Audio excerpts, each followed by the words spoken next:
না। সাইদ আমির বলেন, আমার পাঞ্জাবিটা শুকানোর পরে আমি দেখি আমার কার্যালয়ে যাওয়ার সময় থাকে না, আমার মাসে একদিন এই কারণেই অনুপস্থিত হয়ে যায়। হাজার হাজার মানুষেরা কান্দে, উমর ফারুক কান্দে। একটা প্রধানমন্ত্রীর পোশাকের যদি এমন অবস্থা হয়, সবাই চিল্লায় বলে আমাদের প্রধান তো একটা মাত্র পাঞ্জাবি, আর মাসে একদিন বাজার করে, আর এইটা খাঁচা দিয়ে শুকাইতে গিয়ে একটা দিন মিস হয়ে যায়।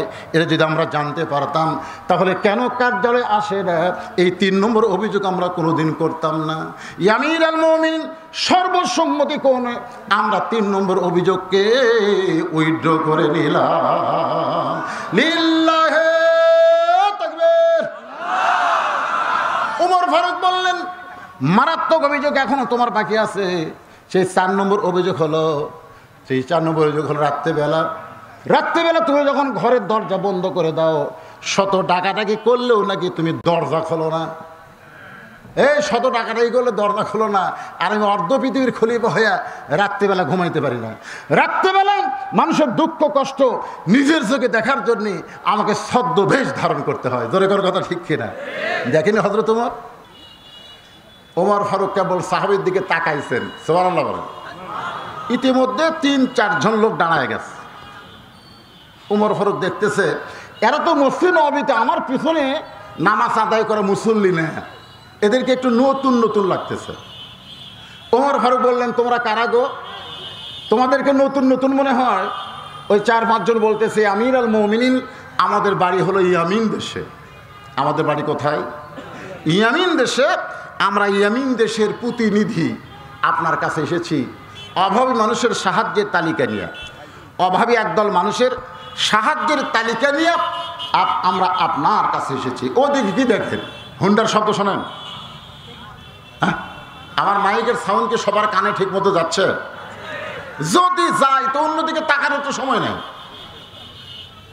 আর এই রাস্তায় যারা ভলেন্টিয়ার আছে তারা মোটরসাইকেলওয়ালাদের বললো, একটু এই জায়গা কি কোরআনের আলোচনা হচ্ছে, সেখানে এত হুইসিল দেওয়া লাগবে কেন? দিনের বেলা শোনেন, দিনের বেলা হুইসিল দেওয়া লাগে, মানুষ তো ঠসা হয়ে গেছে। রাত্রে তো মোটরসাইকেলে আলো আছে, আলোতেই বোঝা যায়। কোরআনকে একটু সম্মান দেওয়া দরকার আছে ভাইজান, একটু খেয়াল করেন। ওমর ফারুকের সামনে তালিকা দিলেন, অভাবী মানুষের তালিকা। ওমর ফারুক তালিকার প্রথমেই যার নাম দেখলেন তার নাম হলো সাইদ ইবনে আমির। ওমর ফারুক বললেন, প্রতিনিধিরা, সাইদ ইবনে আমির তো ইয়ামিনের প্রধানমন্ত্রীর নাম। তোমরা অভাবী মানুষের 1 নম্বরে যার নাম আমাকে দিলে তার নাম তো তোমাদের প্রধানমন্ত্রীর সাথে মিলে যায়। প্রতিনিধিরা বলতেছে, 1 নম্বর অভাবী যিনি, তিনিই বর্তমানে আমাদের ইয়ামিনের প্রধানমন্ত্রী। সুবহানাল্লাহ হয় না? কিছুই হয় না। কি ভাবতেছেন? বাংলাদেশের প্রধানমন্ত্রী, ইয়ামিনের প্রধানমন্ত্রী বর্তমান ইয়ামিন দেশের 1 নম্বর অভাবীর তালিকায়। সমস্ত অভাবী মানুষের জন্যে ওমর ফারুক একটা বাজেট করলেন।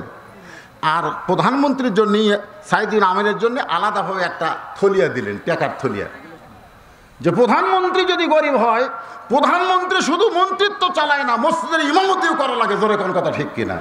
কারণ কোরআন দিয়ে যখন রাষ্ট্র চলবে তখন প্রত্যেকটা ইএমপিকে ওই 2 উপজেলার মধ্যে সবচাইতে বড় মসজিদের অন্তত 5 ওয়াক্ত না পারলেও জুমার খুতবা দেওয়া লাগবে। কারণ দেশের খবর আমরা টুপিওয়ালারা বেশি জানি না, যারা সংসদে বসে তারাই ভালো জানে। জোরে কোন কথা ঠিক? হ্যাঁ, কথাটা ঠিক কিনা? খুতবা কিসের উপরে হবে?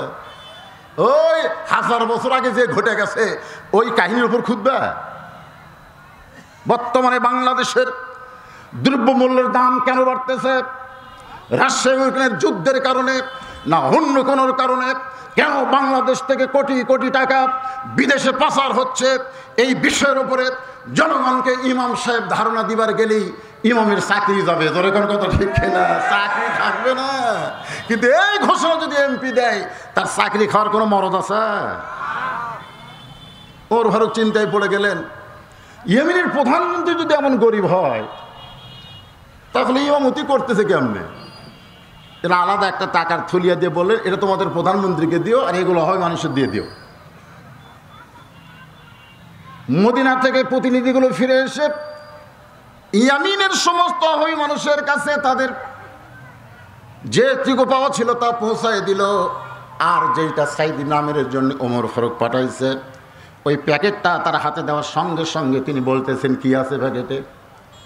বলে, প্যাকেটের মধ্যে টাকা আছে, যেই টাকা হযরত ওমর ফারুক আপনাকে দিয়েছে। বলে, ওমর ফারুক আমাকে টাকা কেন দিল? বলে, আমরা অভাবী মানুষের যে তালিকা তার কাছে পেশ করেছি, তার মধ্যে 1 নম্বর আপনার নাম রয়েছে। 1 নম্বরে আপনার নাম রয়েছে। সাইদ ইবনে আমির বলেন, আমি যে এত অভাবী এইটা কি তোমাদেরকে বলেছি? বলে, আমাদের কাজই হলো কারা কারা অভাবী এটা তালাশ করা। তা আমরা তালাশ করে দেখেছি আমাদের প্রধানমন্ত্রী আছে 1 নম্বরে। এই কথাটা হযরত ওমরের কাছে আমরা পৌঁছেছি, যার জন্য আপনাকে হাদিয়া দিয়েছিলেন। বিষাক্ত সাপ দেখলে যেমন মানুষ ভয় করে, সাইদ ইবনে আমির তেমন ভয় করলেন। তার মানে তিনি বুঝাইছেন, অভয়ের মধ্যে আছি, আমি আল্লাহর উপরে আছি। যদি ওই টাকা গ্রহণ করি, যদি দুনিয়া হয়ে যায়, আল্লাহ কোরআনে বলেছেন, বাল তুসিরুনা হায়াতাদ দুনিয়া ওয়াল আখিরাতু খায়রুন ওয়া আবকা। তুচ্ছ দুনিয়ার মোহে তোমরা পাগল হয়ে না, তোমাদের জন্য আমি আল্লাহ সুন্দর করে আখিরাত সাজায় দিছি। জোরে কোন সুবহানাল্লাহ। এমন সময় আল্লাহর কোরআন সামনে এসে বলতেছেন, আতিউল্লাহ ওয়া আতিউর রাসূল ওয়া উলিল আমরি মিনকুম। আল্লাহর আনুগত্য করো, রাসূলের অনুসরণ করো, আর তোমাদের আমিরকে তোমরা মানো। হযরত ওমর হলেন অর্ধ পৃথিবীর খলিফা। তাহলে সাইদ ইবনে আমিরের কিন্তু তিনি আমির, এই আমিরুল মুমিন উমরের, তাকে মানতে গিয়ে টাকার থলিয়াটা গ্রহণ করলেন। কিন্তু প্রতিনিধিগুলো দেখতেছে ওমর ফারুক কেবল সাহাবীর দিকে তাকাইছেন। সুবহানাল্লাহ বলেন। ইতিমধ্যে 3-4 জন লোক দাঁড়ায় গেছে। ওমর ফারুক দেখতেছে, এরা তো মসজিদ নববীতে আমার পিছনে নামাজ আদায় করে মুসল্লি না, এদেরকে একটু নতুন নতুন লাগতেছে। ওমর ফারুক বললেন, তোমরা কারা গো? তোমাদেরকে নতুন নতুন মনে হয়? ওই 4-5 জন বলতেছে, আমির আল মুমিনিন, আমাদের বাড়ি হলো ইয়ামিন দেশে। আমাদের বাড়ি কোথায়? ইয়ামিন দেশে। আমরা ইয়ামিন দেশের প্রতিনিধি, আপনার কাছে এসেছি অভাবী মানুষের সাহায্যের তালিকা নিয়ে। অভাবী একদল মানুষের সাহায্যের তালিকা নিয়ে আমরা আপনার কাছে এসেছি। ওদিকে কি দেখেন? হুন্ডার শব্দ শোনেন? হ্যাঁ, আমার মাইকের সাউন্ড কি সবার কানে ঠিক মতো যাচ্ছে? যদি যায় তো অন্যদিকে তাকানোর তো সময় নেই। আর এই রাস্তায় যারা ভলেন্টিয়ার আছে, তারা মোটরসাইকেলওয়ালাদের বললো, একটু এই জায়গা কি কোরআনের আলোচনা হচ্ছে, সেখানে এত হুইসিল দেওয়া লাগবে কেন? দিনের বেলা শোনেন, দিনের বেলা হুইসিল দেওয়া লাগে, মানুষ তো ঠসা হয়ে গেছে। রাত্রে তো মোটরসাইকেলে আলো আছে, আলোতেই বোঝা যায়। কোরআনকে একটু সম্মান দেওয়া দরকার আছে ভাইজান, একটু খেয়াল করেন। ওমর ফারুকের সামনে তালিকা দিলেন, অভাবী মানুষের তালিকা। ওমর ফারুক তালিকার প্রথমেই যার নাম দেখলেন, তার নাম হলো সাইদ ইবনে আমির। ওমর ফারুক বললেন, প্রতিনিধিরা, সাইদ ইবনে আমির তো ইয়ামিনের প্রধানমন্ত্রীর নাম। তোমরা অভাবী মানুষের 1 নম্বরে যার নাম আমাকে দিলে, তার নাম তো তোমাদের প্রধানমন্ত্রীর সাথে মিলে যায়। প্রতিনিধিরা বলতেছে, 1 নম্বর অভাবী যিনি, তিনিই বর্তমান আমাদের ইয়ামিনের প্রধানমন্ত্রী। সুবহানাল্লাহ হয় না? কিছুই হয় না। কি ভাবতেছেন? বাংলাদেশের প্রধানমন্ত্রী, ইয়ামিনের প্রধানমন্ত্রী বর্তমান ইয়ামিন দেশের 1 নম্বর অভাবীর তালিকায়। সমস্ত অভাবী মানুষের জন্যে ওমর ফারুক একটা বাজেট করলেন। আর প্রধানমন্ত্রীর জন্য সাইদ ইবনে আমিরের জন্য আলাদাভাবে একটা থলিয়া দিলেন, টাকার থলিয়া। যে প্রধানমন্ত্রী যদি গরিব হয়, প্রধানমন্ত্রী শুধু মন্ত্রিত্ব চালায় না, মসজিদের ইমামতিও করা লাগে। জোরে কোন কথা ঠিক কিনা? কারণ কোরআন দিয়ে যখন রাষ্ট্র চলবে, তখন প্রত্যেকটা ইএমপিকে ওই 2 উপজেলার মধ্যে সবচাইতে বড় মসজিদের অন্তত 5 ওয়াক্ত না পারলেও জুমার খুতবা দেওয়া লাগবে। কারণ দেশের খবর আমরা টুপিওয়ালারা বেশি জানি না, যারা সংসদে বসে তারাই ভালো জানে। জোরে কোন কথা ঠিক, কথাটা ঠিক কিনা? খুতবা কিসের উপরে হবে? ওই 1000 বছর আগে যে ঘটে গেছে ওই কাহিনীর উপর খুতবা? বর্তমানে বাংলাদেশের দ্রব্যমূল্যের দাম কেন বাড়তেছে? রাশিয়া ইউক্রেনের যুদ্ধের কারণে না অন্য কোনো কারণে? কেন বাংলাদেশ থেকে কোটি কোটি টাকা বিদেশে পাচার হচ্ছে? এই বিষয়ের উপরে জনগণকে ইমাম সাহেব ধারণা দিবার গেলেই ইমামের চাকরি যাবে, ধরে কোন কথা ঠিক না, চাকরি থাকবে না। কিন্তু এই ঘোষণা যদি এমপি দেয়, তার চাকরি খাওয়ার কোনো মরদ আছে? ওমর ফারুক চিন্তায় পড়ে গেলেন, ইয়েমেনের প্রধানমন্ত্রী যদি এমন গরিব হয় তাহলে ইমামতি করতেছে কেমনে? এরা আলাদা একটা টাকার থলিয়া দিয়ে বললেন, এটা তোমাদের প্রধানমন্ত্রীকে দিও, আর এগুলো হয় মানুষের দিয়ে দিও। মদিনা থেকে প্রতিনিধিগুলো ফিরে এসে ইয়ামিনের সমস্ত অহৈ মানুষের কাছে তাদের যে টুকু পাওয়া ছিল তা পৌঁছায় দিল। আর যেটা সাইদ ইবনে আমিরের জন্য ওমর ফারুক পাঠাইছে, ওই প্যাকেটটা তার হাতে দেওয়ার সঙ্গে সঙ্গে তিনি বলতেছেন, কি আছে প্যাকেটে? বলে, প্যাকেটের মধ্যে টাকা আছে, যেই টাকা হযরত ওমর ফারুক আপনাকে দিয়েছে। বলে, ওমর ফারুক আমাকে টাকা কেন দিল? বলে, আমরা অহৈ মানুষের যে তালিকা তার কাছে পেশ করেছি, তার মধ্যে 1 নম্বর আপনার নাম রয়েছে। 1 নম্বরে আপনার নাম রয়েছে। সাইদ ইবনে আমর বলেন, আমি যে এত অভাবী এইটা কি তোমাদেরকে বলেছি? বলে, আমাদের কাজই হলো কারা কারা অভাবী এটা তালাশ করা। তা আমরা তালাশ করে দেখেছি আমাদের প্রধানমন্ত্রী আছে 1 নম্বরে। এই কথাটা হযরত ওমরের কাছে আমরা পৌঁছেছি, যার জন্য আপনাকে হাদিয়া দিয়েছিলেন। বিষাক্ত সাপ দেখলে যেমন মানুষ ভয় করে, সাইদ ইবনে আমির তেমন ভয় করলেন। তার মানে তিনি বুঝাইছেন, অভয়ের মধ্যে আছি, আমি আল্লাহর উপরে আছি। যদি ওই টাকা গ্রহণ করি, যদি দুনিয়া হয়ে যায়, আল্লাহ কোরআনে বলেছেন, বাল তুসিরুনা হায়াতাদ দুনিয়া ওয়াল আখিরাতু খায়রুন ওয়া আবকা। তুচ্ছ দুনিয়ার মোহে তোমরা পাগল হয়ে না, তোমাদের জন্য আমি আল্লাহ সুন্দর করে আখিরাত সাজায় দিছি। জোরে কোন সুবহানাল্লাহ। এমন সময় আল্লাহর কোরআন সামনে এসে বলতেছেন, আতিউল্লাহ ওয়া আতিউর রাসূল ওয়া উলিল আমরি মিনকুম। আল্লাহর আনুগত্য করো, রাসূলের অনুসরণ করো, আর তোমাদের আমিরকে তোমরা মানো। হযরত ওমর হলেন অর্ধ পৃথিবীর খলিফা। তাহলে সাইদ ইবনে আমিরের কিন্তু তিনি আমির, এই আমিরুল মুমিন উমরের, তাকে মানতে গিয়ে টাকার থলিয়াটা গ্রহণ করলেন। কিন্তু প্রতিনিধিগুলো দেখতেছে এই টাকা নিয়ে তিনি বাড়িতে যান নাই, টাকার ব্যাগ নিয়ে, টাকার খাম নিয়ে তিনি বাড়িতে যান নাই। ওই টাকা গরিবদের মধ্যে বন্টন করে তিনি যখন বাড়ির দিকে আসতেছেন, প্রতিনিধিকে বলতেছে, যেই টাকা আপনাকে হাদিয়া দিল সেই টাকা আপনি নিজে গ্রহণ না করে সেইটা আবার বন্টন করলেন। সাইদ ইবনে আমির আসমানের দিকে তাকায় বলেন, বাটার ভিতরে শান্তি আছে, ভোগের ভিতরে কোনো শান্তি নাই। কোরআন দিয়ে যখন রাষ্ট্র চলবে তখন নেতারা খালি বাঁটবে। বর্তমানে যারা ক্ষমতায় নাই, এইরকম কিছু নেতা দেখবেন কোরআন নিয়ে যারা রাষ্ট্র পরিচালনা করতে চায়, দল করে, বন্যার্ত মানুষের কাছে হাঁটু ভাঙ্গা পানি কাটার মধ্যে তারা চলে গেছে। জোরে কার কথা ঠিক কিনা? বন্যা পরবর্তী সময়ে তারা আবার লক্ষ লক্ষ টাকা তাদেরকে দিচ্ছে। অনেকে বলে, এরা টাকা পায় কোথায়? টাকা কোথায় পায়? তুমি পান সিগারেট খাইয়া, অন্যভাবে যেটা না খেলেও চলবে, এগুলো খাইয়া তুমি দৈনিক কয় টাকা নষ্ট করো? আল্লাহ রাস্তায় যারা আল্লাহর দিনকে কায়েম চায়, তারা একটা টাকাও নষ্ট করে না। প্রত্যেকটা টাকার তারা হিসাব আল্লাহর কাছে দেওয়াটা পছন্দ করে। জনগণ কথা ঠিক কিনা? পরের বছরে একই কাম, তালিকা নিয়ে হাজির। ওদের কামই হলো অহৈ মানুষের তালিকা প্রকাশ করা। ওমর ফারুক দেখতেছেন 1 নম্বরে সাইদ ইবনে আমির। গত বছর তোমরা আইছিলে? বলে, জি। তো তখনই 1 নম্বর, তাহলে এবছর 1 নম্বর। এই 1 নম্বর কি 2 নম্বরে নামে না?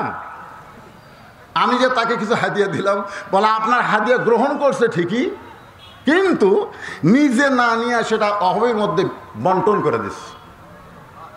সুবহানাল্লাহ করেন না? মানে এমন নেতা বাংলাদেশে তো কল্পনা করাই যায় না। সে সুবহানাল্লাহ কেমনে আসবে? ওমর ফারুক বললেন, ইয়ামিন দেশে আমি যাব, ইয়ামিন দেশে আমি যাব। প্রতিনিধিরা বললেন, আপনি কি জন্য ইয়ামিন দেশে যাবেন? বলে, তোমাদের প্রধানমন্ত্রীকে দেখতে যাব। কেন্দ্রীয় মন্ত্রী, কেন্দ্রীয় প্রধানমন্ত্রী আসতেছে একটা প্রদেশের প্রধানমন্ত্রীকে দেখার জন্যে। প্রতিনিধিরা বলতেছে, এইটা আপনি কেন করবেন? আপনি হুকুম দেন, আমরাই আমাদের প্রধানমন্ত্রীকে আপনার কাছে নিয়ে আসতেছি। কথাটা খেয়াল করবেন, আপনি হচ্ছেন গোটা অর্ধ পৃথিবীর খলিফা, আপনি একটা সাধারণ প্রধানমন্ত্রী, প্রদেশের প্রধানমন্ত্রীর কাছে কেন যাবেন, বরং আমরাই তাকে নিয়ে আপনার কাছে আসতেছি। ওমর ফারুক বললেন, আতিউল্লাহ ও আতিউর রাসূল, জোরে বলেন সুবহানাল্লাহ। আমি আল্লাহর আনুগত্য করি, রাসূলের ইত্তেবা করি। তো প্রতিনিধিরা বললেন, কেমনে? বলে, আমরা রাসূলের সামনে একদিন বসা অবস্থায় ছিলাম, কিছুক্ষণ পরে যখন নামাজ শুরু হলো আসরের, জোরে বলেন কোন নামাজ? আল্লাহ রাসূল ইমামতি করার পরে সাহাবীর দিকে মুখ ঘুরে বয়ান করবেন, এমন সময় রাসূল দেখেন পিছনে একজন মুসল্লি দাঁড়ায় আছে, একটু সবার পিছনে। আল্লাহ রাসূল বললেন, এজলেস, বসো। সাহাবী বলতে, হুজুর আমি তো বসবারই চাই, কিন্তু বসলে তো আপনার নূরানি চেহারা আমি দেখতে পাই না, এই জন্য আমি দাঁড়ায় আছি। হুজুর আমি একটা রাখাল হুজুর। ওই লোকটা বলতেছে, আমি উর্দুম্বা চারাই, ঠিক সেই মুহূর্তে বেলাল আজান দিছে। আজান দেওয়ার পরে অত দূর থেকে দৌড়ে দৌড়ে সে অজু করে আপনার পিছনে নামাজে দাঁড়াইতে একে শেষ কাতারে আমার জায়গা হয়ে গেছে। শেষ কাতারে আমি জায়গা পাইছি, নামাজ আপনার পিছনেই পড়েছি, কিন্তু আপনি যখন কথা বলতেছেন সেইটা আপনার পবিত্র চেহারা না দেখলে আমার কথা শোনা তৃপ্তি হয় না। আল্লাহ রাসূল সঙ্গে সঙ্গে কথা বন্ধ করে দিলেন, কথা বন্ধ। রাসূল বললেন, তোমরা একটু ফাঁকা হতো। সাহাবেরা সবাই ফাঁকা হলো। ওমর ফারুক চিন্তা করতেছে, রাসূল হয়তো ওই সাহাবীকে বলবে, আয় এই ফাঁক দিয়ে আমার কাছে আয়। কিন্তু ওমর ফারুক অবাক কাণ্ড, এই ফাঁক দিয়ে রাসূল সাহাবীকে না ডেকে রাসূল নিজেই হেঁটে হেঁটে ওই সাহাবীর কাছে গেলেন। সাহাবীর কাছে গিয়ে বুকের মধ্যে নিয়ে বলতেছে, তুমি রাখাল হতে পারো, তুমি উর্দুম্বা চড়াবার পারো, তুমি শেষ কাতারে নামাজ পড়তে পারো, কিন্তু তোমার কলিজার মহব্বতে এতই পাওয়ার আমি রাসূলকে ভিতরে রাখে নাই, বরং তোমার কাছে পৌঁছায়া দিছে। সেই অর্ধ পৃথিবীর খলিফা, আবার নবীর পরে নবী হওয়ার যোগ্যতা রাখে, সেই মহামানব আসতেছে ইয়ামিন দেশে। সুবহানাল্লাহ বলেন। একটা কালো বজ্রশীত আপনাদের কাছে আসবে, তাতেই যদি মানুষ ঘন্টার পর ঘন্টা দাঁড়িয়ে থাকে ওয়াজ শোনার জন্যে, আর ওমর ফারুক যাচ্ছে, মানুষের আকর্ষণ কম না বেশি? ওমর ফারুকের কথা মতো না, নিজেরাই আগ্রহের ফলে বিহাল একটা টেস্ট করছে, টেস্ট। ওমর ফারুক টেজে গিয়ে দেখে হাজার হাজার মানুষ দাঁড়িয়ে আছে। হযরত ওমর বললেন, রে ইয়ামিনের জনগণেরা, মদিনা থেকে যার মহব্বত আমি ইয়ামিন দেশে এসেছি, সেই প্রধানমন্ত্রী সাইদ ইবনে আমের কোথায়? এত বড় টেস্ট বানাইছো আমাকে দেখার জন্যে, অথচ আমি দেখার জন্য এসেছি। সোনা বলে, তোমরা আমাকে দেখার জন্য উঁচু টেস্ট বানাইছো, আমি টেস্ট বানাই, আমি এসেছি তোমাদের প্রধানমন্ত্রী সাইদ ইবনে আমেরকে দেখার জন্যে। তোমাদের প্রধানমন্ত্রী সাইদ ইবনে আমের কোথায়? সঙ্গে সঙ্গে হাজার হাজার মানুষের ভিতর থেকে সাইদ ইবনে আমের দুইখানা হাত এভাবে তুলে বললেন, ইয়া আমির আল মুমিনিন, আমি জনগণের মাঝখানে দাঁড়িয়ে আছি। ইন্না সলাতি পড়েন, ইন্না সলাতি ওয়া নুসুকি ওয়া মামাতি লিল্লাহি রাব্বিল আলামিন। ওমর ফারুক এভাবে চোখের সামনে হাত দিয়ে কানলেন, চোখের সামনে হাত দিয়ে কানলেন। কি জন্য কানলেন? ইন্নাল্লাহা ইয়ামুরুকুম আন তুআদ্দুল আমানাতি ইলা আহলিহা ওয়া ইযা হাকামতুম বাইনান নাস আন তাহকুমু বিল আদল। জোরে বলেন সুবহানাল্লাহ। একটা প্রধানমন্ত্রী জনগণের মাঝখানে, প্রধানমন্ত্রী কার মাঝখানে? ভোটের আগে না ভোটের পরে? আগে। প্রধানমন্ত্রী হওয়ার আগে না প্রধানমন্ত্রী হওয়ার পরে? আমাদের বাংলাদেশের যত নেতা ভোটের আগে জনগণের সাথে থাকে, ভোট হয়ে গেলে জনগণের কাছে আসবার চায় না। জনগণের কথা ঠিক কিনা? যদিও আসে, আগে পুলিশের গাড়ি, পিছনে পুলিশের গাড়ি, মাঝখানে নেতার গাড়ি। এ তুইয়া মুয়ে নেতা, আর প্রধানমন্ত্রী হতে তো কোনো খবরই নাই। ওমর ফারুক চিন্তায় পড়ে গেছে, যেই প্রধানমন্ত্রী জনগণের মাঝখানে হাত বাড়ায় দিছে, যেই প্রধানমন্ত্রী জনগণের মাঝখান থেকে হাত বাড়ায় দেয়, এই প্রধানমন্ত্রী কেবলমাত্র আল্লাহ ছাড়া অন্য কারো ভয় তার কলিজার মধ্যে নাই। দরকার কথা ঠিক কিনা? ওমর ফারুক বললেন, আমি মদিনা থেকে কেবলমাত্র তোমাকে দেখার জন্য এসেছি, তুমি একটু আমার কাছে আসো, আমি তোমাকে একটু বুকের মধ্যে নিবার চাই। সুবহানাল্লাহ বলেন। সাইদ আমের ওয়া উলিল আমরি মিনকুম আয়াতকে সম্মান জানায় যখন জনগণের মাঝখান থেকে ওমর ফারুকের দিকে আসতেছে, ঠিক এমন সময় ইয়ামিনের কিছু কিছু লোক বলতেছে, আমির আল মুমিনিন, আমাদের প্রধানমন্ত্রীকে আপনি বুকের মধ্যে নিবার চান, তাকে শুভেচ্ছা স্বাগতম জানাবার চান, কিন্তু আমাদের প্রধানমন্ত্রীর বিরুদ্ধে আমাদের 4টা অভিযোগ আপনার কাছে রয়েছে। এখনো কিন্তু কাছে যায়নি, কেবল যাচ্ছে। ইতিমধ্যে বলতেছে আমাদের প্রধানমন্ত্রীর বিরুদ্ধে, পক্ষে না বিরুদ্ধে, যে লোকটা থলিয়া পাট টাকা পাইয়া অহবির মধ্যে বন্টন করে দেয়, যে লোকটা জনগণের মাঝখান থেকে প্রধানমন্ত্রী হাত বাড়ায়, সেই লোকটার বিরুদ্ধে অভিযোগ। ওমর ফারুক চমকে গেলেন। আমাদেরও চমকে দেওয়ার কথা। 50 বছর যেই ব্যক্তিটা কোরআনের হক তাফসির করলো, জোরে খার কথা ঠিক কিনা, যে ব্যক্তিদের হাতে হাজার হাজার অমুসলিম ইসলাম গ্রহণ করলো, সেই ব্যক্তির বিরুদ্ধে অভিযোগ। কিন্তু একটু চিন্তা করার দরকার আছে না ভাই? ওমর ফারুক যখন চিন্তায় পড়ে গেলেন যে অভিযোগটা কি রকম হবে। অভিযোগ 2 রকম হয়। একটা অভিযোগ হলো, এক মুসল্লি এসে ইমামকে বলতে, হুজুর এই মুসল্লির বিরুদ্ধে আপনার কাছে আমার অভিযোগ। ইমাম বলে, অপরাধ কি? বলে, প্রত্যেক দিন ফজরের নামাজের সময় আমার জানলার ডাক দেয়। মুয়াজ্জিন আসসালাতু খায়রুন নাম কয়নি, ওইটা শোনার পরে আমার ঘুম ভাঙেনি, কিন্তু এই আমার জানলার ফেল ডাক দেয়। এর বিরুদ্ধে আমি অভিযোগ করলাম। আপনারা বলেন তো, এটা কি ওর বিপক্ষে গেল না পক্ষে থাকলো? এইটা তো তোর ভালো রে পাগলা, তোর নামাজে ডাকতে নিয়ে আসে, তুই তার বিরুদ্ধে অভিযোগ করলি। শাশুড়ির কাছে জামাই অভিযোগ করছে শ্বশুরের বিরুদ্ধে, শ্বশুরের বিরুদ্ধে অভিযোগ করছে, আম্মা আব্বার বিরুদ্ধে আমার অভিযোগ আছে। কি অভিযোগ? আমাকে জোর করে চা খাওয়ায়, আমি খাবোই না, মিষ্টি খাওয়ায়। শাশুড়ি খেলে হাসি আর কয়, এইটা একটা অভিযোগ হলো? ওমর ফারুক ঠিক একই চিন্তা করতেছে, অভিযোগ যদি হয় যে এই মাত্রার হবে। তিনি বললেন, কি তোমাদের অভিযোগ? ইয়েমেনের জনগণের ভিতর থেকে একজন প্রতিনিধি বলতেছে, 1 নম্বর অভিযোগ হলো প্রতিদিন কার্যালয়ে দেরি করে আসে। আমাদের প্রধানমন্ত্রী কার্যালয়ে আসে ঠিকই, কিন্তু সময় মেনটেন করে না, দেরি করে কার্যালয়ে আসে। এটাই হলো আমাদের 1 নম্বর অভিযোগ। 2 নম্বর অভিযোগ হলো মাঝে মধ্যে কার্যালয়ে বেহুশ হয়ে পড়ে যায়। আমাদের প্রধানমন্ত্রী মাঝে মাঝে কার্যালয়ে কাজ করতে করতে বেহুশ হয়ে পড়ে যায়। আমাদের প্রধানমন্ত্রীর বিরুদ্ধে 3 নম্বর অভিযোগ হলো আমাদের প্রধানমন্ত্রী হঠাৎ একদিন আসে না।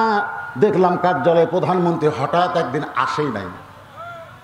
আমাদের 4 নম্বর অভিযোগ হলো রাতের বেলা শত কষ্ট নিয়ে যদি আমরা প্রধানমন্ত্রী সাইদ ইবনে আমেরের দরজায় যাই, একটা বারের জন্য কোনোদিন দরজা খোলে না। ওমর ফারুক বললেন, এই সাইদ ইবনে আমের, জনগণ যে তোমার বিরুদ্ধে 4টা অভিযোগ করলো, তুমি খালি একটা বারের জন্য বলো অভিযোগগুলো মিথ্যা। কারণ আমি মদিনা থেকে যেই মহব্বত নিয়ে ইয়ামিনে আইছি, এখন পর্যন্ত সেই মহব্বত আমার কলিজায়। তুমি খালি বলো জনগণের অভিযোগ মিথ্যা, তাহলে আমি তোমাকে টেজের উপরে নিয়ে বুকের মধ্যে নিবার চাই। সাইদ আমের এইভাবে আঙ্গুল তুললেন, এই যে আশহাদু আল্লা ইলাহা ইল্লাল্লাহ পড়েন, আশহাদু আল্লা ইলাহা ইল্লাল্লাহ ওয়া আশহাদু আন্না মুহাম্মাদান আবদুহু ওয়া রাসূলুহু। আমির আল মুমিনিন, আপনি যদি বিচারক শেষ হতেন, আপনি যদি সেই বিচারক হতেন, তাহলে আমি বলতাম অভিযোগগুলো মিথ্যা। কিন্তু আপনি তো আসল বিচারক নন। আসল বিচারক হলো কে? আলাইসাল্লাহু বিআহকামিল হাকিমিন। আজকে বাংলাদেশের সুপ্রিম কোর্টে, হাইকোর্টে, জজ কোর্টে যে সমস্ত বিচারকেরা বসে আছে, তারা যদি একবার চিন্তা করতো আমরা আসল বিচারক নই, আসল বিচারক হলো আমাদের আল্লাহ, তাহলে আমির হামজার মতন, মামুনের মতন, শেখ ইব্রাহিমের মতন ভালো মানুষগুলো জেলখানায় বন্দি থাকা লাগতো না। তারা বিশ্বাসই করে না যে আমরা ছাড়া আরো বিচারক আছে। তাহলে এই বিশ্বাসটা করলে পাশার তলে চেয়ার থাকতো না। ধরে কোন কথা ঠিক কিনা ভাই রে? সাইদ আমের কি বলতেছে যে আপনি শেষ বিচারক, এটা যদি আমি বিশ্বাস করতাম তাহলে বলতাম অভিযোগগুলো মিথ্যা। কিন্তু যদি আপনি সেই বিচারক না হয়ে আল্লাহ শ্রেষ্ঠ বিচারক সেই বিচারক হয়, তাহলে বলবো জনগণের অভিযোগগুলো সত্য। জনগণের অভিযোগগুলো কি? সত্য। ওমর ফারুক বললেন, তাহলে তোমাকে তো আমি বুকের মধ্যে নিবার চাই, এই বুকে নেওয়া কি আমার হবে না? সাইদ ইবনে আমের বলে, অভিযোগগুলো যদি আপনি উপস্থাপন করে উইথড্র করতে বলেন, আমি অভিযোগের উত্তরগুলো জনগণের সামনে দিবার চাই। জোরে কোন সুবহানাল্লাহ। ওমর ফারুক বলে, তাহলে 1 নম্বর অভিযোগ হলো, তুমি কার্যালয়ে প্রতিদিন আসো ঠিকই, কিন্তু দেরি করে আসো কেন? তোমার এই কার্যালয়ে, প্রধানমন্ত্রীর কার্যালয়ে অফিসে আসতে তোমার দেরি হয় কেন? সাইদ আমের বলেন, এই কথাটুকু শুধু আল্লাহকে বলতে চাইছিলাম, আল্লাহ ছাড়া দুনিয়ার কোনো মানুষকে আমি বলতে চাই নাই। কিন্তু এতগুলো মানুষের মধ্য থেকে আমার বিরুদ্ধে যখন অভিযোগ করা হয়েছে, সেই অভিযোগটা আমি জনগণের মাঝখানে উইথড্র করতে চাই। যেরকম আমার বিরুদ্ধে একটা অভিযোগ হলো, অনেকে বলে হুজুর দাওয়াত নিয়ে আসে না। জোরে কোনো কথা ঠিক কিনা? অনেকে বলে হুজুর দাওয়াত নিয়ে আপনি আসেন না। এলাকার মধ্যে একটা প্রচার হয় যে বলছি তো দাওয়াত নিচ্ছে রে, কিন্তু আসবে না। আমি আপনাদের বলবো, যারা এইরকম অভিযোগ করে দাওয়াত নিয়ে আসে না, তাদেরকে আপনারা বলবেন যে হুজুর যে দাওয়াত নিচ্ছে তার কাগজ কোথায়? কোন দিন বলছেন? কথা কন না কেন? কোন দিন বলছেন? বলেন নাই। মানে ওই অভিযোগগুলোই আপনারা সত্য মনে করছেন, আসলে বলছি দাওয়াত নিয়ে আসে না। এতগুলো মানুষের মধ্যে যখন অভিযোগ করা হয়েছে আমি প্রতিদিন কার্যালয়ে দেরি করে আসি, কেন দেরি করে আসি এটা জনগণের মধ্যে বলার দরকার আছে না নাই? জনগণ আছে নাই? আমি শুধু বলতে চাইছিলাম কাকে? আল্লাহকে। সাইদ আমের বলেন, প্রতিদিন কার্যালয়ে দেরি করে আসার 1 নম্বর কারণ হলো, যে পোশাক আপনি আমার গায়ে দেখতেছেন, এই পোশাক আমি পরে প্রতিদিন কার্যালয়ে আসি। কিন্তু আমিরুল মুমিনিন, আজকে আমার দিকে লক্ষ্য করে তাকায় দেখেন, আমার শরীরের পোশাক আপনি দেখতে পাবেন, আমার চেহারা আপনি দেখতে পাবেন, কিন্তু আমার আভ্যন্তরীণ কিছু বিষয় আছে যেটা দুনিয়ার কেউ জানে না, সেটা আমার আল্লাহ জানি আর আমি জানি। যে কথা কাউকে বলতে চাচ্ছিলাম না, কিন্তু অভিযোগ যখন এসে গেছে বলা দরকার। আমি যখন যৌবন বয়সে বিবাহ করতে চাই, কারণ একটা বয়স আছে, রাসূল বলেছেন সেই বয়সে বিবাহ করো, না করলে তোমার দ্বারা খারাপ কিছু হওয়া সম্ভব। মুরব্বীরা যারা বসে আছেন আপনারা শোনেন, সাইদ নামের বলতেছেন বিবাহ করার বয়সে আমি মদিনার অলি গলি ঘুরতে গিয়ে দেখি হঠাৎ চৌরাস্তায় একটা মুরব্বীকে আমি দেখতে পাই। সেই মুরব্বী দাঁড়িয়ে দাঁড়িয়ে কাঁদতেছে। আপনারা বলেন তো, কোনো যুবক যদি কোনো মুরব্বীকে কান্না দেখে, ওই মুরব্বীর কাছে যুবকের যাওয়ার দরকার আছে না নাই? আপনারা যাবেন? যাবেন না তো, কারণ কি দরকার? বুড়া কান্দে মরুক, আমার তো আর কি দরকার? কিন্তু একজন যুবক যদি মুরব্বীর কাছে যান, তাহলে আপনি যৌবনের স্বাদ বুঝতে পারবেন। 2 বুড়া গল্প করতেছে আর 2 যুবক রাস্তা দিয়ে যাচ্ছে। এক বুড়া বলতেছে, তোমার 2-এর খবর কি? বলে কাছে কাছে। আর 2-এর খবর কি? জোরে জোরে। আর 2-এর খবর কি? 3 হয়ে গেছে। 2 যুবক কয়, 2 বুড়া কি গল্প করে রে, বোঝা যায়নি।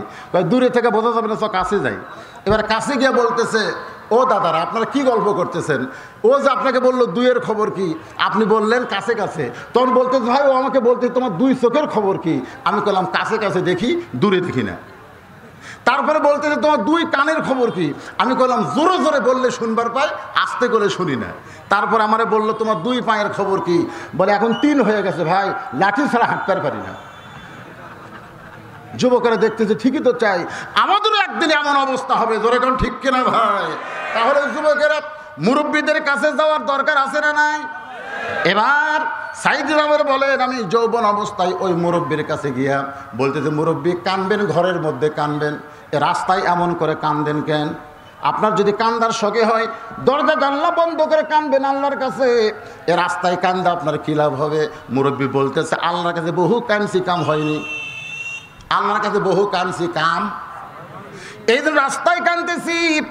আল্লাহর দয়া আমি চাই না, আমি দুনিয়ার কোনো যুবকের একটু দয়া চাই। সাইদ নামের বলে, এটা কি মুরব্বীরা, এ কার দয়া চায় না? আল্লাহর দয়া চাই না, আমি একটু যুবকের দয়া চাই।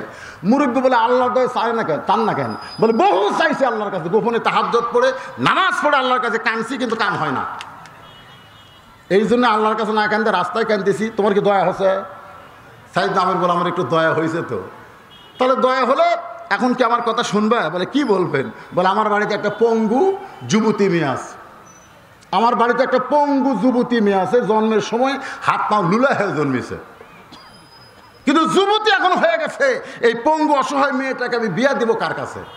বহু কাঁদছে আল্লাহর কাছে, একটা যুবক আমার দরজাতে আসে না। আজকে রাস্তায় কাঁদতেছি, তোমার কি দয়া হয়? সাইয়েদনা আমের বলে, আমিরুল মুমিনিন, ওই মুরব্বির চোখের পানি মুছে দেওয়ার জন্যে আমি সেই পঙ্গু অসহায় মেয়েটাকে বিয়ে করলাম। সাইয়েদনা আমের বলেন, ওই পঙ্গু মেয়েটাকে বিয়ে করার পরে তার হাত লুলা হতে পারে, পা লুলা হতে পারে, কিন্তু তার গর্ভ লুলা নয়। আল্লাহ তার গর্ভটা বাচ্চা ধারণের শক্তি দিয়া দিছে। সরাল্লা কর না খা, গর্ভ কি না লুলা, বোঝেন না? ঠিক আছে, হাত পাও নাই, গর্ভও নাই, তা না। সেই গর্ভ থেকে এই 5 বছরে আল্লাহ আমাকে 3টা সন্তান দান করেছে। জোরে গান কয়টা? 5 বছরে 3টে। অথচ আল্লাহ কোরআনে বলেছে একটা সন্তান হওয়ার পরে ওই সন্তানকে কমপক্ষে 2 বছর দুধ পান করানো লাগবে। জোরে গান কয় বছর? কথা গান কয় বছর? 2 বছর দুধ পান করানো লাগবে। তাহলে 2 বছর করে পরে নিলে 6 বছরে 3টা সন্তান হতো, কিন্তু 5 বছরে আল্লাহ আমাকে 3টা সন্তান দিয়েছে। তার মধ্যে একটা হলো এক সময় হয়েছে, আর 2টা হলো যমজ সন্তান। এই 3টা সন্তান ছোট ছোট আমার, আমি সকালবেলায় ওদের জন্য জবের রুটি তৈরি করি, সেই রুটি তা দিয়ে ভাজি তরকারি তৈরি করে আমার ছোটো ছোটো বাচ্চাদের খাওয়ায়। কারণ ওদের মা খাতে পারে কিন্তু খাওয়ার পারে না, খেলা আফসোস করে। আমি এখন সন্তানদের খাওয়ানোর পরে, আমার বউটাকে খাওয়ানোর পরে, আমার সংসারের যত কাজকাম রয়েছে সমস্ত কাজকামগুলো শেষ করে আমি যখন কার্যালয়ে আসি, হয়তো ঘড়িতে একটু দেরি হয়ে যায়, একটু সময় হেরফের হয়ে যায়। আমি ইচ্ছা করে দেরিতে আসি না, আমার বাড়িতে এরকম অসহায় অবস্থা রয়েছে কারণ একটু দেরি হয়ে যায়। হাজার হাজার জনগণ কাঁদতেছে, ওমর ফারুক কাঁদতেছে, সমস্ত জনগণ বলে আমিরুল মুমিনিন, আমাদের প্রধানমন্ত্রী সাইয়েদনা আমেরের বাড়িতে এমন কষ্ট আছে, এমন অসহায়ত্ব আছে, যদি আমরা জানতে পারতাম তাহলে কোনোদিন বলতাম না কার্যালয়ে দেরি করে আসে। আজকে যখন জানতে পারলাম তাহলে সর্বসম্মতিক্রমে আমরা 1 নম্বর অভিযোগকে উইথড্র করে নিলাম। লিল্লাহে তাকবীর। ওমর ফারুক বলে, সাইয়েদনা আমের, তোমার 1 নম্বর উইথড্র। এখন থাকলো কয়টা? জোরে কোন কয়টা? ভাইরে, একজন নেতা, সৎ নেতা, আমরা যে বলি না আল কোরআনের শাসন চাই, সৎ লোককে দেখতে চাই। জোরে কোন কথা ঠিক কিনা? কারণ সমাজে সৎ লোক আছে না? না, দেখেন ওমর ফারুক বললেন যে ঠিক আছে, কার্যালয়ে দেরি করে আসে বুঝতে পারলাম, কিন্তু হঠাৎ কার্যালয়ে কাজ করতে করতে বেহুশ হয়ে যাও কেন, কানতে কানতে? তোমার কি মির কি ব্যারাম আছে নাকি? শরীয়তের কিতাবে আছে, মির কি ব্যারাম যে ব্যক্তির থাকবে সে যদি মুফতিও হয়, হাফেজও হয়, আলেমও হয়, তাও তাকে ইমামতি চাকরি দেওয়া যাবে না। ইমামতি চাকরি দেওয়া যাবে না, কারণ নামাজ পড়ানোর পরে যদি মির কি ব্যারাম ওঠে, এই ব্যারাম তো ওঠার কোনো সময় নাই। জোরে কোন কথা ঠিক করে দেখবেন, যার মির কি ব্যারাম আছে যাচ্ছে, যাতে এই আমি দেখছি কাত হয়ে পড়ে যায়। তো যদি ইমামের এই মির্কি ব্যারাম থাকে, শরীয়তের মসলা হলো তাকে দিয়ে আর ইমামতি করান যাবে না। কারণ কখন যে ব্যারাম উঠবে তার ঠিক নাই। ওই বেটা সামনে গেছে, আমরা ইক্তেদা শুরু করছি, ওর মির্কি ব্যারাম শুরু হয়ে গেছে। তো মসজিদের ইমামতি করা যদি শরীয়তে জায়েজ না থাকে, তাহলে একটা প্রদেশের গভর্নর হওয়া, প্রধানমন্ত্রী হওয়া তোমার তো চলবেই না। তোমার কি মির্কি ব্যারাম আছে? সাইয়েদনা আমের বলে, আমিরুল মুমিনিন, আমার কোনো মির্কি ব্যারাম নাই। আমি মাঝে মধ্যে কার্যালয়ে কাজ করতে কেন বেহুশ হয়ে যায়, এটা যদি শুনতে চান তাহলে আপনার ধৈর্য ধারণ করতে পারবেন না। আমার জীবনে এমন একটা কষ্টের গল্প আছে, যে গল্পটা আমার মনে হইলেই আমি আর স্থির থাকতে পারি না, আমি কাঁদতে কাঁদতে বেহুশ হয়ে যাই। আপনারা বলেন তো, সমস্ত সাহাবীদের আগ্রহ বাড়ছে না কমছে? সমস্ত মুসলমানের আগ্রহ বাড়ছে না কমছে? ওমর ফারুক বললেন, কি এমন দুঃখের ঘটনা তোমার জীবনে ঘটে গেল যে এটা মনে হলেই কাঁদতে কাঁদতে তুমি বেহুশ হয়ে যাও? সেই ঘটনা কি আমাদের শোনান যায় না? সাইয়েদনা আমের বলে, তাহলে শোনেন, আমি যখন মুসলমান হইনি, ওই সময় মুসলমানের কোরআন একজন হাফেজকে মক্কায় এনে হত্যা করা হয়েছে। আসলে একজন হাফেজ না, 10 জন। জোরে কোন কয়জন? 10 জন। আমি যেই জায়গায় এই হাফেজগুলোকে হত্যা করা হয়েছে, ওই জায়গাটা আপনাদের দোয়া আমাকে স্বচক্ষে আল্লাহ দেখার তৌফিক দিয়েছে। নবী যখন হিজরত করে মদিনায় গেছে, আপনারা মনে করেন যারা কোরআনের শত্রু তারা কিন্তু বসে থাকেনি। নবী গেছে গেছে, কিন্তু নবীর শত্রুতা তাদের কমেনি, বরং মক্কায় গিয়েও তারা নবীকে হত্যা করবার চাইছে। ধরে কোন কথা ঠিক কিনা? এখন আবু জেহেল, উতবা, সাইবা, মক্কার নেতারা চিন্তা করে আব্দুল ইতিম পোলায় এত শক্তি পায় কোত্থেকে, এত শক্তি কেমনে ভাই?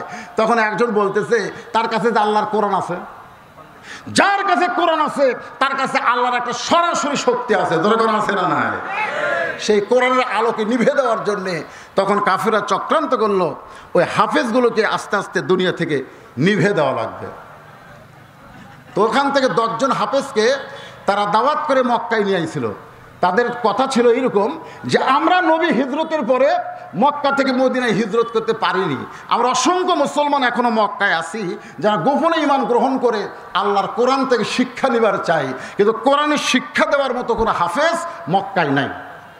ইয়া রাসূলুল্লাহ, আপনি যদি আমাদের কিছু হাফেজ দিতেন, আমরা সসম্মানে তাদেরকে মক্কায় নিয়ে গিয়ে তাদের কাছে আল্লাহর কোরআন শিক্ষা গ্রহণ করতাম।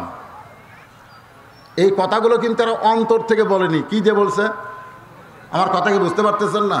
এই কথাগুলি কি অন্তর থেকে বলছে? এ কথা কোনোদিন কোনো মুসলমান বলতে পারে না যে আপনি হাফেজ দেন আমরা তাদেরকে মক্কায় নিয়ে যাবো। বরং মুসলমান হয়ে বলতো আমরা মক্কায় থাকবো না, নবী আছে যেখানে আমরাও থাকবো সেখানে। তোর এখন কথা ঠিক কিনা? কিন্তু আল্লাহ রাসূল বুঝতে পারলেন না।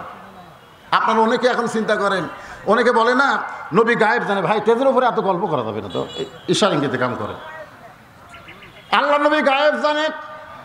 এই নবীর উম্মতেরা জোরে কান নবী গায়েব জানে, আরো জোরে কান। এই যারা ভণ্ড তারা কয় নবী গায়েব জানে। নবী যদি গায়েব জানতো এভাবে নবীর সঙ্গে ধোঁকাবাজি করতেছে, নবী তো বলতে পারতো মিথ্যা কথা বলিস কেন? এখন মক্কাত কোনো মুসলমান নাই, তোরা মিথ্যা কথা বলতেছিস।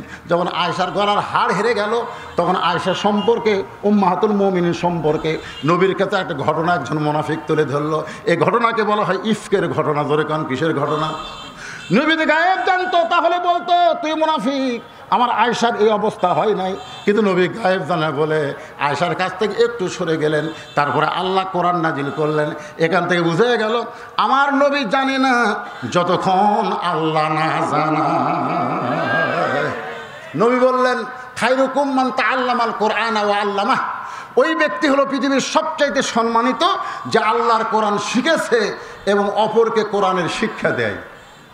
সঙ্গে সঙ্গে 10 জন কোরআনের হাফেজ দাঁড়িয়ে বলতেছে ইয়া রাসূলুল্লাহ, এই সম্মান পাওয়ার আশায় আমরা মদিনা ছেড়ে মক্কায় যাবার চাই। রাসূল বলেন স্বেচ্ছায় যদি যাও তোমরা যাও। 10 জন হাফেজকে নিয়ে ওরা মদিনা থেকে মক্কায় যাচ্ছে। মদিনার সীমানা শেষ হওয়ার সাথে সাথে বীরে মাওনা একটা জায়গা আছে, ওই জায়গায় এসে অতর্কিত হাফেজদেরকে হামলা করা হলো। 9 জন কোরআন হাফেজকে ওই জায়গায় তারা শহীদ করে দিল। একজন কোরআন হাফেজ যার নাম হলো খোবাইব ইবনে আদি, ও কিন্তু খুব চতুর ছিলেন, খুব জোরে পাহাড়ের চূড়ায় গেলেন। আবু সুফিয়ান নিচ থেকে বলতেছে 9 জনকে হত্যা করছি, তোকে আমরা হত্যা করব না, বরং নেমে আয়। কাফেররা কিন্তু মিথ্যা কথা বলে না, তারা ইসলামের সাথে শত্রুতা বহু করেছে, কিন্তু বাংলাদেশের মুসলমানের মতো এত মিথ্যা কথা তারা বলে না। আমার এলাকার গরু বিক্রি করে দেয়, দুধের গরু, ধাপের হাটে 3 হাত গেছে, লেয়নি, বিক্রি হয়নি। তা একজন বলতেছে ভাই রে, মুসলমান যে হারে মিথ্যা কথা কয়, তুই মুসলমান সাদা গরু যদি তুই আরো 10 দিন আইস বিক্রি হবি না। তাহলে কি করা লাগবে? বলে আপাতত হিন্দু হয়ে গরু নিয়ে আয়। ওই বাড়ির যা সাদা ধুতি পড়ছে, কপালের তিলক দিয়ে বৃহস্পতি ধাপের হাটে ওই গরু নিয়ে খাড়া হচ্ছে। যারা দুধের গাই কিনবে তারা বলতেছে বাবা হিন্দু যখন নিয়ে আইছে এটাই নেওয়া লাগবে, কারণ ওরা জানে হিন্দুরা মিথ্যা কথা কয় না। ওই গরু বিক্রি হওয়ার পরে বলতেছে এই মুসলমান না হয় হিন্দু থাকাই তো ভালো রে। হ্যাঁ, এমন একটা দেশে আমরা জন্ম নিয়েছি ভাই, যেই দেশে মুসলমান রহ মিথ্যা কথা বলে। যেরকম কথা ঠিক কিনা? আবু সুফিয়ান বললেন নেমে আয়। সাইদির নামের বলে আমি তখন কাফের। আমাদের নেতা আবু সুফিয়ান তাকে নিয়ে আসার পরে এরকম একটা টেজ করে সে টেজের ওপরে তাকে উঠাই ফেললেন। ওঠানোর পরে বলতেছে রে কোরআনের হাফেজ, তোর সামনেই 9 জনকে হত্যা করা হয়েছে, তোকেও হত্যা করা হবে, তবে এখনো হয় নাই, হত্যা করা হবে। যদি বাঁচতে চাস তাহলে একটা বারের জন্য বল আল্লাহ রাসূল মানি না। কয়বার? এজোরে কোন কয়বার? একটা বার যদি বলতে পারিস আল্লাহ রাসূল মানি না, তাহলেই তোকে আমরা ছাইড়া দিব, তোকে আর হত্যা করব না। সঙ্গে সঙ্গে আদি বলতেছে ইন্না সালাতি, পড়েন ইন্না সালাতি ওয়া নুসুকি ওয়া মাহইয়ায়া ওয়া মামাতি লিল্লাহি রাব্বিল আলামিন। সাইদ ইবনে আবির বলে আমাদের যত নেতা ছিল এ আয়াত শোনার পরে চমকে উঠছে, কারণ নেতারা কোরআনের আয়াতের অর্থ বোঝে। তখনকার কাফেরের নেতারা কোরআনের আয়াতের অর্থ বোঝে, কিন্তু বাংলাদেশের নেতারা আল্লাহর কোরআন বোঝে না। ধরে কোন কথা ঠিক ছিল? মেয়ে মানুষেরা ফুটবল খেলে যখন বিজয় নিয়ে আসলো, আমাদের ক্রীড়ামন্ত্রী তাকে বিমানবন্দরে সাদর সম্ভাষণ জানালো। 111 দেশে কোরআন যখন প্রতিযোগী বিজয় শ্রেণীয়ে বাংলাদেশের তৃতীয় হয়ে আসলো, তাকে সরকার কর্তৃক আর কোনো সম্বর্ধনা দেওয়া হয় না। মুসলমানরা বাধ্য হলো আল্লাহর কোরআন সবচাইতে সম্মানী। জোরে কোন কথা ঠিক কিনা? এই কোরআনকে যে বিশ্বের বুকে সম্মান দিয়ে আসলো, তাকে আমরা অভ্যর্থনা জানাতে চাই। বাধ্য হয়ে সরকার পরে তাকে আবার বাইতুল মোকাররমে একটু স্বাগতম দিছে। বহু বছর পরে বাংলার মুসলমান এটা দেখতে পাইছে। জোরে কোন ঠিক কিনা? এটাকে আমি বলি লাজে লোহা। আপনাদের এটার ভাষা কি? লাজে লোহা কোকড়, আমাদের বগুড়ার ভাষা। এমনি এমনি না, আবু সুফিয়ানের মতন মুসলমান। আবু সুফিয়ান কিন্তু মুসলমান হয়েছে। যুদ্ধের সময় অনেক হিন্দুরা কিন্তু কলেমা পড়ছে। আমাদের এলাকায় যুদ্ধের সময় মুসলমানের সাথে হিন্দুরা কলমার জিকির করছে বেশি। যুদ্ধের 9 মাস ওরা মাথার টুপি দিছে, দাড়ি তার খুঁট ঠেকায়নি, খালি মোষ কাটিছে। আর্মিরা আসলেই বলতো লা ইলাহা ইল্লাল্লাহ মুহাম্মদ রাসূলুল্লাহ, লা ইলাহা ইল্লাল্লাহ মুহাম্মদ রাসূলুল্লাহ। আর্মিরা বলতো বিলকুল ঠিক হয়, ঠিক হয়, যাও। 9 মাস পরে যখন দেশটা স্বাধীন হলো, ওরা কি আর কলমার উপরে আছে? তাহলে কি বোঝা গেল ওরা কি মুসলমান? আমাদের বাংলাদেশে এইরকম মুসলমান অধিকাংশ দেখা যায়। আবু সুফিয়ান বলতেছে রে, কোরআনে হাফেজ 9 জনকে হত্যা করা হয়েছে, এখন তোমাকে হত্যা করা হবে, তুমি কি হত্যার সম্পর্কে টেনশন নাও? সঙ্গে সঙ্গে কোরআনে হাফেজ বলতেছে ওয়ালা তাকুলু লিমান ইয়াকতালু ফি সাবিলিল্লাহি আমওয়াতুন বাল আহইয়াউ ওয়ালাকিন লা তাশউরুন। যদি একবারে আয়াতটা বাংলা বুঝতেন। বাংলা বুঝতেছেন? প্রথম আয়াতে ইন্না সলাতি ওয়া নুসুকি ওয়া মাহইয়ায়া ওয়া মামাতি লিল্লাহি রাব্বিল আলামিন। আবু সুফিয়ান বুঝেছে, মক্কার কাফেররা বুঝেছে, অথচ বাংলাদেশের কোরআন পাগল। কোরআন তো শুনতে আসি না। হুজুর ফাতেমার জীবনী কবেন, হুজুর হালিমার জীবনী কবেন, হুজুর খাদিজার জীবনী কবেন। কি মন খারাপ হচ্ছে? কাফের আচরণ করছে। সাইদ ইবনে আমির বলে আমি তখন কাফের ছিলাম। আমি যদিও কাফের ছিলাম, কিন্তু ওদের সব মতের আমার একমত ছিল না। আল্লাহর কোরআন বলতেছে আমার রাস্তায় যাদেরকে হত্যা করা হবে, নুসুখি মানে কুরবানি করা হবে, আল্লাহ রাস্তায় যারা জীবন দিবে, আল্লাহ বলেছেন তারা দুনিয়া থেকে বিদায় নিলে তোমরা তাদেরকে মৃত্যু বলো না, বরং আমি আল্লাহই বলতেছি তারা চিরজীবন লাভ করেছে। আদি বলতেছে মক্কার কাফের রে, আমার 9 জন সাথীকে তোরা হত্যা করছিস, আমার ইয়ানজুরুবি নূরিল্লাহ, আমি নূরের চোখ দিয়ে কোরআনের চোখ দিয়ে তাকাই দেখতেছি আমার 9টা ভাই এখন জান্নাতে অবস্থান করতেছে। সুবহানাল্লাহ করে পারেন না? কিন্তু আমার আমলের মধ্যে হয়তো কোনো ত্রুটি হয়ে গেছে, এই জন্য আমি 9টা ভাইয়ের সঙ্গে জান্নাতে যাবার পারিনি, আমার জান্নাতে যাইতে দেরি হচ্ছে। তোরা যদি পারিস তাড়াতাড়ি আমাকে জান্নাতে পাঠায় দে। জোরে কর সুবহানাল্লাহ। সাইদ ইবনে আমির বলে আমিরুল মুমিনিন, সঙ্গে সঙ্গে আমাদের নেতা আবু সুফিয়ান বলতেছে এই মুসলমানকে হত্যা করা হবে, তবে হত্যাটা সাধারণ নয়, ও জীবিত অবস্থায় তার দেহের অঙ্গ প্রত্যঙ্গ বিচ্ছিন্ন করা হবে। জীবিত অবস্থায় তার একে একে দেহের অঙ্গ প্রত্যঙ্গ বিচ্ছিন্ন করা হবে। সাইদ ইবনে আমির বলে আমিরুল মুমিনিন, আমি আশ্চর্য হয়ে গেলাম, এটা কোনো মানবতা নয়। একটা জীবিত অবস্থায় মানুষের অঙ্গ প্রত্যঙ্গ বিচ্ছিন্ন করবে। যখন বৌদ্ধরা যাদের ধর্মে আছে কোনো কিছু হত্যা করা যাবে না, পশু হত্যা করা যাবে না, মশা মাছি পর্যন্ত হত্যা করা যাবে না, তারা মুসলমানকে তারা কিভাবে হত্যা করেছে দেখেননি? ভিডিওতে দেখেন নাই? মাথা কাটেনি, আগে হাত কাটছে, পাও কাটছে, এইভাবে তারা মুসলমানকে হত্যা করেছে। আসলে মানবতা যদি না থাকে, অং সান সু কি নামে একটা মহিলা ছিল, এবার চলে আসো। সাইদনা আমের বলেন, আমার নেতা আবু সুফিয়ান ওই কোরআন হাফেজ জীবিত অবস্থার তার দেহ থেকে কান কাইটা একজনের হাতে দিয়ে টাকা নিচ্ছে। ধরো কানের দাম 500 টাকা, চোখের দাম 1000 টাকা। চোখ উপড়ায়া যখন টাকা নাই, ডান হাত কাটতেছে আর বলতেছে, এখন পর্যন্ত তোর কান গেল, চোখ গেল, হাত গেল, যদি বাঁচতে চাস একটা বারের জন্য বলো আল্লাহ রাসূল মানি না। ওই আহত অবস্থায় দর দর করে শরীর থেকে রক্ত পড়তেছে, অবস্থায় চিল্লায় বলতেছে, রে কাফেরের বাচ্চারা শুনে নাও, আমার দেহ থেকে অঙ্গ প্রত্যঙ্গ তোমরা বিচ্ছিন্ন করতে পারবা, কিন্তু একজন মুসলমান জীবিত অবস্থায় তার দেহ থেকে ঈমান বিচ্ছিন্ন হবে না। তাকে যখন হত্যা করা হলো, আমি কাফেরদের সাথেই ছিলাম। সবাই যখন চলে আইছে আমিও চলে আসলাম, কিন্তু রাত যখন গভীর হয়ে গেছে, আমার বিবেক বলতেছে যেই মানুষটাকে এইভাবে হত্যা করলো, হত্যা হওয়ার পরেও মানুষ আল্লাহ রাসূল ছাড়লো না, এটাই তো ইসলাম রে, এটাই তো ধর্ম রে, এগুলো একটাও ধর্ম না। অমাইয়াবতাগি গায়রাল ইসলাম দীনান ফালা ইউকবালা মিনহু। আল্লাহ বলেছেন ইসলাম ছাড়া অন্য কোনো ধর্ম যদি তোমরা গ্রহণ করো, লা ইউকবালা মিনহু, সেইটা কবুল করা হবে না। আল্লাহর কাছে কবুলযোগ্য একমাত্র ধর্মের নাম কি? সবাই জবান খুলে বলেন, ধর্মের নাম কি?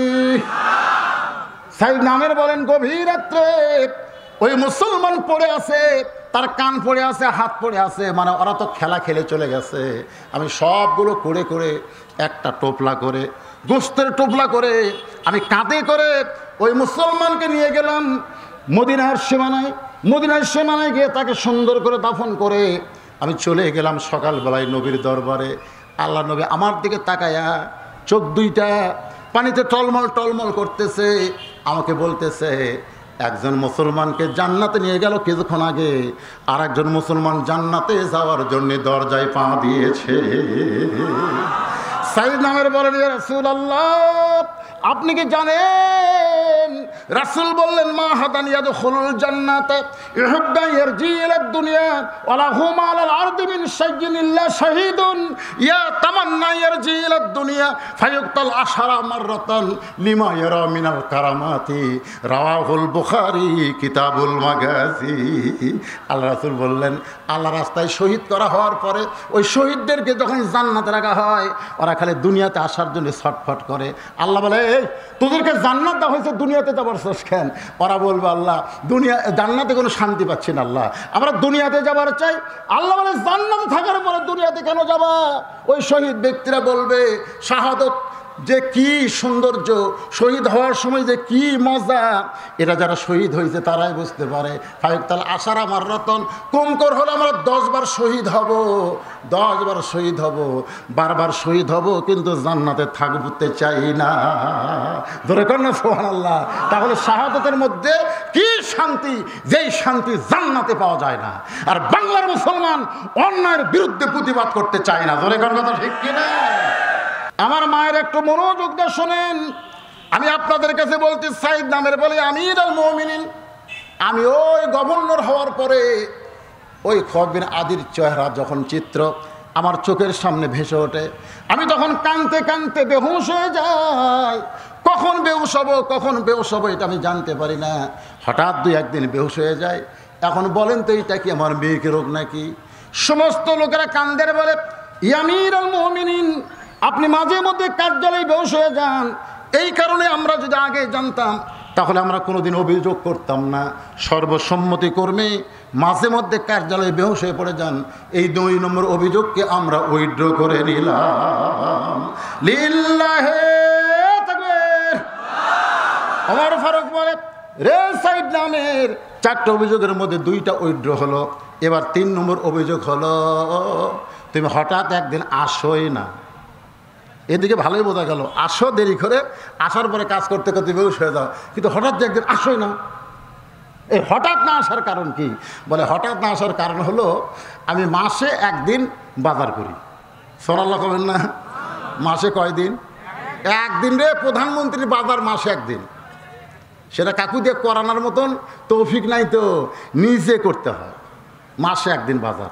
রাসূল বলেছেন দুনিয়ার সবচাইতে খারাপ জায়গা হলো হাট বাজার, সেই জন্য বেশি সময় আমি হাট বাজারে থাকি না। উমর ফারুক বললেন তাহলে অল্প সময় হাট বাজার করলে একদিন না আসার কারণ কি? সাইয়েদ আমের বলে, এই যে প্রথম বলেছিলাম আমার পরনের দিকে তাকাই দেখেন, এই একটি মাত্র জামা ছাড়া আমার আর দ্বিতীয় কোনো জামা নাই যেইটা পরে আল্লাহ রাসূল মানুষের সামনে দাঁড়ানো যায়। খেয়াল করছেন কয় জামা? কথা এখন কয় জামা? এক জামা। আমাকে বলে হুজুর আমরা ওয়াজ তো লাইভে দেখি, ইউটিউবে দেখি, তো সবসময় কি একই টুপি? অনেকে আমাকে বলে এক টুপি দিয়ে ওয়াজ করেন, প্রত্যেকটা সময় ড্রেস পরিবর্তন করবেন। আমি বললাম পাগলা, কোনো ড্রেস আমি পরিবর্তন করে চাই না রে, খালি দাড়িটা একটু কালো চাই রে। না না, আপনার কি আর সেই বয়স আছে? আমার যদি সেই বয়স না থাকে তো ঘন্টায় ঘন্টায় টুপি পাল্টানো কি দরকার? আমি তোমার হায়াত পাল্টাবার পারতেছি না, প্রত্যেকটা ধাপে ধাপে আমি কবরের দিকে হাঁটতেছি। তোর কোন কথা ঠিক কিনা? প্রত্যেকটা ধাপে ধাপে সাইয়েদ আমির বলতেছে এই একটি মাত্র পোশাক যেটা ছাড়া আমি আল্লাহ রাসূল মানুষের সামনে দাঁড়াবার পারি না। তার মানে বোঝা গেল আল্লাহ রাসূল নামাজ এবং নবীর সুন্নাত আমল করতে গিয়ে মানুষের সামনে দাঁড়াইতে গেলে একটা সুন্দর লেবাস ও তাকওয়া, সুন্দর পোশাকের দরকার আছে না নাই? যেরকম আছে না নাই? যেমন তেমন পোশাক পরলে দাঁড়ালে হবে না তো। হ্যাঁ, এমন এক ফুল প্যান্ট পরছে বেড়া থেকে সব বোঝা যায়, ওর ভিতরে কি আছে বেড়া থেকে সব বোঝা যায়। যুবকদের বলবো আজান সতর সতর ইজ্জতকে ঢেকে রাখো, একটু মনোযোগ দেন। এই মোটা কাপড়ের পাঞ্জাবিটা মাসে একদিন আমি পরিষ্কার করি, আমি নিজেই কাপড়টা খাজে দেওয়ার পরে এই কাপড়টা রোদে শুকাইতে দেই। রাসূল বলেছেন ভিজা কাপড় পরে তুমি ঘরের মধ্যে থাকতে পারবা, যদি তোমার কাপড় না থাকে ভিজা কাপড় পরে ঘরের মধ্যে থাকতে পারবা, কিন্তু ভিজা কাপড় পরে তুমি রাস্তায় বের হওয়ার পারবা না, কারণ ভিজা কাপড় তোমার ইজ্জত পরিপূর্ণ ঢাকতে পারে না। সাইয়েদ আমির বলেন আমার পাঞ্জাবিটা শুকানোর পরে আমি দেখি আমার কার্যালয়ে যাওয়ার সময় থাকে না, আমার মাসে একদিন এই কারণেই অনুপস্থিত হয়ে যায়। হাজার হাজার মানুষেরা কান্দে, উমর ফারুক কান্দে। একটা প্রধানমন্ত্রীর পোশাকের যদি এমন অবস্থা হয়, সবাই চিল্লায় বলে আমাদের প্রধান তো একটা মাত্র পাঞ্জাবি আর মাসে একদিন বাজার করে, আর এইটা খাঁচা দিয়ে শুকাইতে গিয়ে একটা দিন মিস হয়ে যায়। এটা যদি আমরা জানতে পারতাম তাহলে কেন কার্যালয়ে আসে না, এই 3 নম্বর অভিযোগ আমরা কোনোদিন করতাম না। আমিরুল মুমিনিন সর্বসম্মতিক্রমে আমরা 3 নম্বর অভিযোগকে উইথড্র করে নিলাম। লিল্লাহি উমর ফারুক বললেন মারাত্মক অভিযোগ এখনো তোমার বাকি আছে। সেই 4 নম্বর অভিযোগ হলো, সেই 4 নম্বর অভিযোগ হলো রাত্রেবেলা তুমি যখন ঘরের দরজা বন্ধ করে দাও, শত ডাকাডাকি করলেও নাকি তুমি দরজা খোলো না। এই শত ডাকাডাকি করলে দরজা খোলো না, আর আমি অর্ধ পৃথিবীর খলিফা হইয়া রাত্রেবেলা ঘুমাইতে পারি না। রাত্রেবেলা মানুষের দুঃখ কষ্ট নিজের চোখে দেখার জন্যে আমাকে ছদ্মবেশ ধারণ করতে হয়। জোরে করার কথা ঠিক কিনা? দেখেনি হযরত ওমর? সাইয়েদ আমির বলে আমিরুল মুমিনিন আমি আল্লাহর কোরআন তেলাওয়াত করার পরে নামাজের ভিতরে দাঁড়িয়ে যাই, দিনের বেলা 5 ওয়াক্ত নামাজ ইমামতি করি, নামাজের ভিতরে ঢুকতে পারি না। আমি কখন যেন নামাজের মধ্যে ঢুকে যাই। আনতা আবুদুল্লাহ কান্নাকা তারাহু ফাইল্লাম তাকুন তারাহু ফাইন্নাহু ইয়ারাকা। বুখারী শরীফের কিতাবুল ইহসান প্রথম হাদিস দেখবেন, ইন্নামাল আমালু বিন্নিয়াতের সাথে এই হাদিস খেলা জোড়া দেওয়া হয়েছে। একটু খেয়াল করেন, আল্লাহ রাসূল বলেছেন যখন ইবাদতের মধ্যে শামিল হবে, ইবাদতের মালিক আল্লাহকে দেখতে পাবে। আল্লাহ যদি দেখা সম্ভব না হয়, আল্লাহ যে তোমাকে দেখতেছে বিশ্বাস তোমার কলিজার মধ্যে আসবে। সাইয়েদ আমির বলে আমিরুল মুমিনিন ইবাদতের মধ্যে যখন ঢুকে যায়, এমন সময় আমার দরজায় কেউ কি ডেকেছে, এইটা আমি অভিযোগ করার পরে জানলাম যে আমার দরজায় তারা রাত্রেবেলা ডেকেছে। আল্লাহর শপথ করে বলতেছি, আমি আল্লাহর মধ্যে বিলীন হওয়ার পরে দুনিয়ার দরজায় কি আমার ডেকেছে, আমার কানের মধ্যে পড়ে নাই। সমস্ত জনগণ কান্দের বলে আমাদের প্রধানমন্ত্রী এত কষ্টের পরে এত দুঃখের পরেও রাতের অধিকাংশ সময় আল্লাহর মধ্যে বিলীন করে দেয় ইবাদতের ভিতর দিয়া। এটা যদি আমরা জানতাম তাহলে দরজাল্লা বন্ধ করে ঘুমিয়ে যায়, এই 4 নম্বর অভিযোগ আমরা করতাম না। ওমর কান্দে বলে, সাইদ নামের রে, আয় আয়, তুই আমার বুকে আয়, মদিনা থেকে তোকে এক নজর দেখার জন্য আইছি, ইয়ামিন দেশায়, তুই আমার বুকে আয়।